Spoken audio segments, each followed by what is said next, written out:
Barrel rolls is the reporter thrown into the secretive world of the Forex Super Model, where nothing is as it seems. Beware the techno monk, and steer clear of Professor Code and his two assistants. Give the senior trader a wide berth, and don't expect any sense from the risk manager.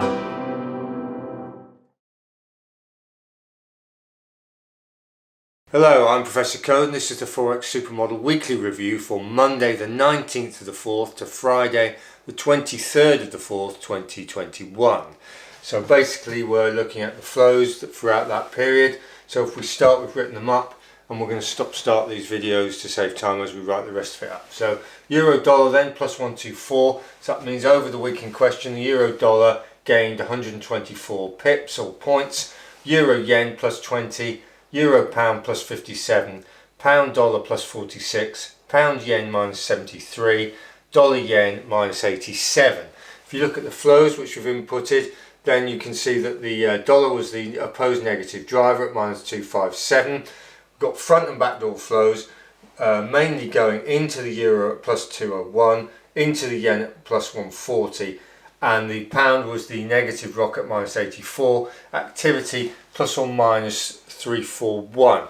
So over the week then we had dollar weakness, euro strength, yen strength, and a little bit of pound weakness. Right, we'll stop it there and write up the daily flows, so don't go away. Right, welcome back. We've written up the daily flows then. So Monday the 19th, first day of the week, we've got a positive opposed driver in the pound at plus 286, front and back door flows, mainly coming out of the dollar at minus 283, out of the yen at minus 9, and the euro was the positive rock at plus 6, activity plus or minus 292. We'll rattle through these and then do the analysis. Tuesday then, we had a negative unopposed driver in the pound at minus 137, no backdoor flows this time.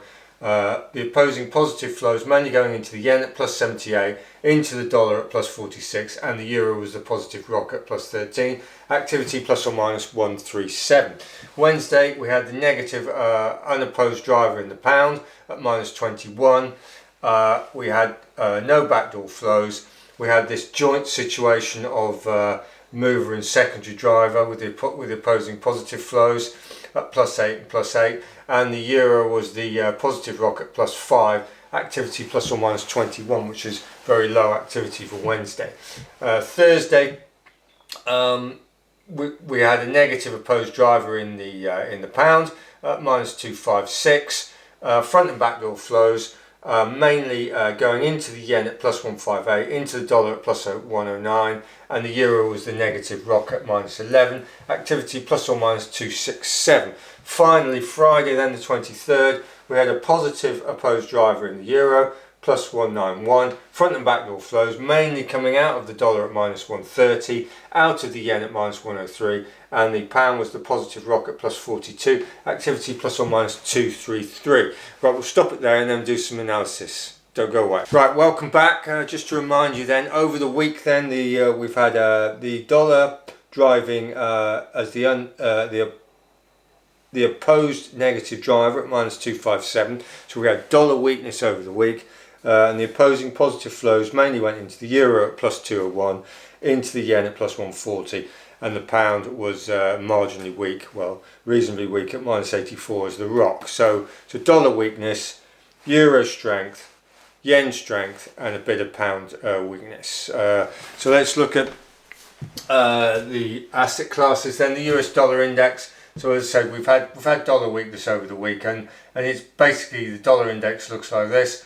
Excuse me. It broke. It's come back down below the resistance, and it's now 0.4 from the floor. Gold then, bearing in mind gold tends to like a weaker dollar, but if you look at gold, it had a double top. It broke the support, and it's now back at roughly at the support at 0.4 from the floor. Oil is thinking about recovering from the OPEC a couple of weeks ago. It's at 0.33 from the high. Wall Street then, we had this break and it's leveled off at a higher level, so it's in a pause mode. Likewise for the S&P, we had a sort of a minor double excuse me, chalk dust again. We had this minor double top, and it's basically near the highs, and the tech finally broke. It went below the resistance, but it's now basically parked just above that support or resistance. Right, what have we got? We've got US 10-year. This is the price, remember. So you've got the US 10-year bonds have come up in price, which means yields have come off, and it's about 0.45 from the floor. Likewise with the bund, which is the European version, the 0.33 from the floor. So relatively speaking, the price of US 10 years has risen, bounced back higher than the bund. So arguably the yield gap between the euro and the dollar has closed, and so you've got a bit of euro strength, and that's being picked up in the euro dollar at the moment. Copper then, copper had these 5 pumps.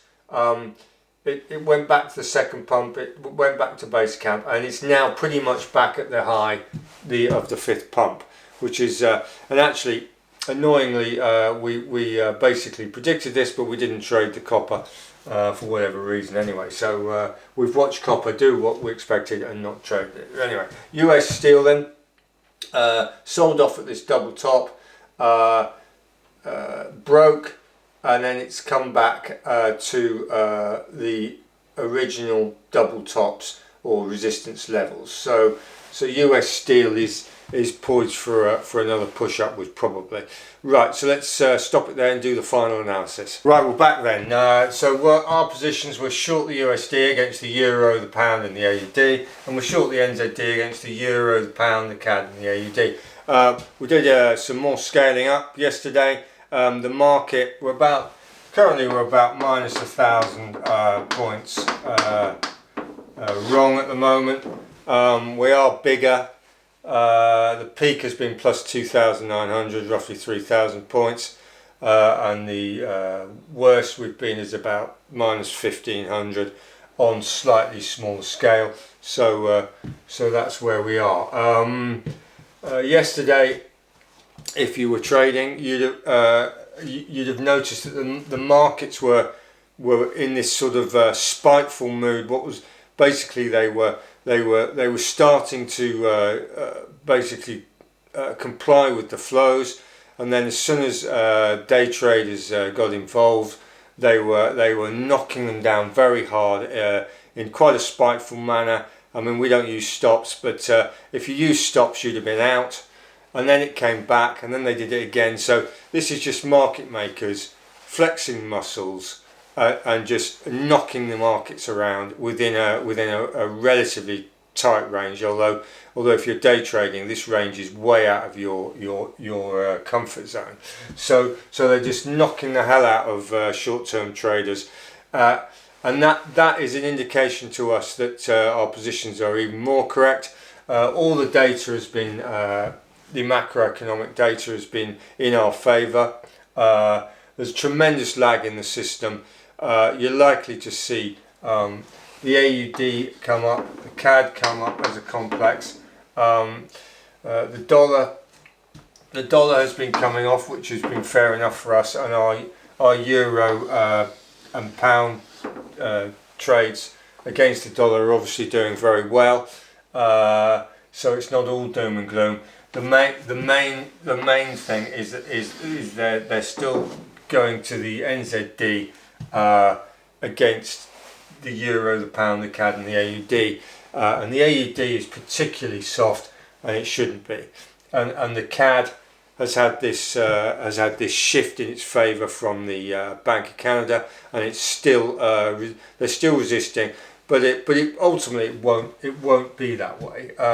We're just going to have to sit it out and go from there. So we'll see what happens next week. We've got the Fed on Wednesday.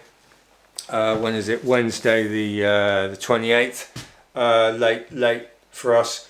Wednesday the 28th, Fed rates decision. So that will sort of cap everything off. Be interesting to see what happens. Hope your trading is going well.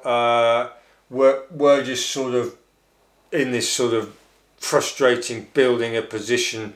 It's been going on for nearly 2 months now for us, this situation. But hey, that's the markets. Try and catch the data cycle review for the period 19th to the 23rd, which is what we're talking about. That will fill in the economic calendar and some other points. If not, see you Monday for the daily briefing. Thank you very much.